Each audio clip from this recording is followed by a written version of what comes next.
غریب شخص کام کاج کی تلاش میں مختلف شہروں کی خاک چھانتا رہا، مگر اسے کوئی کام بھی نہ مل سکا۔ تھک ہار کر وہ چرچ میں چلا گیا اور اونچی آواز میں کہنے لگا، خداوندا تو مجھے کب تک غریب رکھے گا؟ پادری نے جب یہ الفاظ سنے تو اس شخص کو ڈانٹا کہ ایسی دعا نہیں کرتے۔ وہ غریب شخص کہنے لگا کہ ٹھیک ہے، پھر آپ مجھے کوئی کام دے دیں تاکہ میں یہ الفاظ پھر نہ دہرا سکوں۔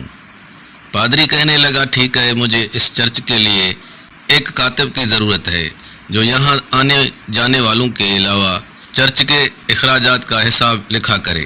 تم یہ کام سنبھال لو، ماہانہ $50 کے علاوہ کھانا اور رہائش بھی میرے ذمہ ہوگی۔ اس شخص نے فوراً حامی بھر لی۔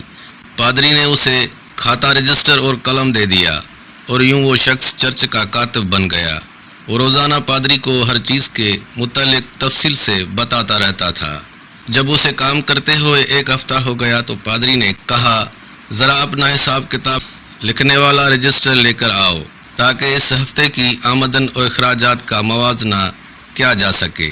وہ شخص کہنے لگا، جناب مجھے تو لکھنا پڑھنا آتا ہی نہیں، میں تو زبانی ہر چیز کا حساب رکھتا ہوں۔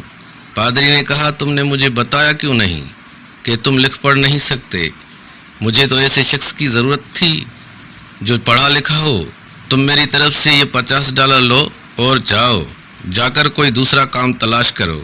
وہ شخص $50 لے کر جب چرچ سے باہر نکلا تو اس نے دیکھا کہ دو شخص آپس میں باتیں کر رہے تھے۔ ایک شخص دوسرے کو کہہ رہا تھا کہ میں نے تمہیں $50 قرض دیے ہیں، اب تم ان سے کوئی تجارت کا کام کرو، اپنا نفع حاصل کرو اور بعد میں مجھے میری اصل رقم لوٹا دو۔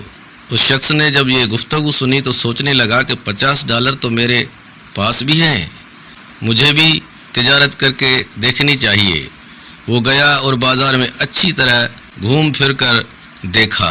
اس نے دیکھا اس شہر کے امراء ٹماٹر سے روٹی کھاتے ہیں، مگر عجیب بات تھی کہ ٹماٹر وہاں اگتا نہیں تھا۔ دور دراز کے علاقوں سے جب ٹماٹر آتا تو طویل سفر اور گرم موسم کے باعث رستے میں خراب بھی ہو جاتا تھا۔ اس وجہ سے اس کام میں سرمایہ اور وقت کے خسارے کے پیش نظر بس 2-3 تاجر ہی یہ کام کرتے تھے اور وہ منہ مانگے دام بھی وصول کرتے تھے۔ اس شخص نے دور دراز کے علاقوں سے ٹماٹروں کو یہاں لا کر فروخت کرنے کا ارادہ بنا لیا۔ وہ پہلے بھی مختلف شہروں کا سفر کرتا رہا تھا، اسے پتا تھا کہ کہاں پر ٹماٹر سستا اور کثرت سے پایا جاتا ہے۔ وہ سیدھا وہیں گیا اور وہاں سے جب ٹماٹر خرید کر لایا اور بہت کم منافع کے ساتھ انہیں فروخت کرنا شروع کیا تو پہلے دن ہی سارے ٹماٹر ہاتھوں ہاتھ بک گئے اور اسے اچھا خاصا منافع بھی حاصل ہوا۔ اسے یہ کام پسند آ گیا اور پھر کرتے کرتے ایک دن وہ اس علاقے کا بڑا تاجر بن گیا۔ اس نے اپنے کام کاج میں ہاتھ بٹانے کے لیے نوکر بھی رکھ لیے۔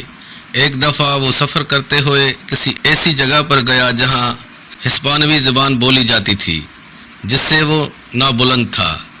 وہ ایک ریستوران میں کھانا کھانے گیا تو اسے کھانوں کے نام پہلے نہیں پڑ رہے تھے۔ اس نے اپنے ایک نوکر کو بلا کر کہا کہ ذرا ان کھانوں کے نام تو سمجھ کر مجھے بتاؤ۔ نوکر نے حیرانی سے کہا، جناب آپ اتنے بڑے تاجر ہیں مگر آپ کو ہسپانوی زبان نہیں آتی؟ اس شخص نے کہا، اس لیے کہ میں پڑھا لکھا نہیں ہوں۔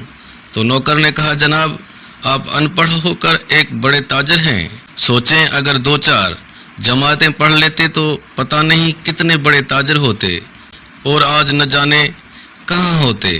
اس شخص نے جواب دیا، ہونا کہاں تھا، اگر 2-4 جماعتیں پڑھ جاتا تو آج $50 ماہوار پر چرچ میں پادری کا کاتب ہوتا۔ دیکھنے اور سننے کا بہت بہت شکریہ۔ اللہ حافظ۔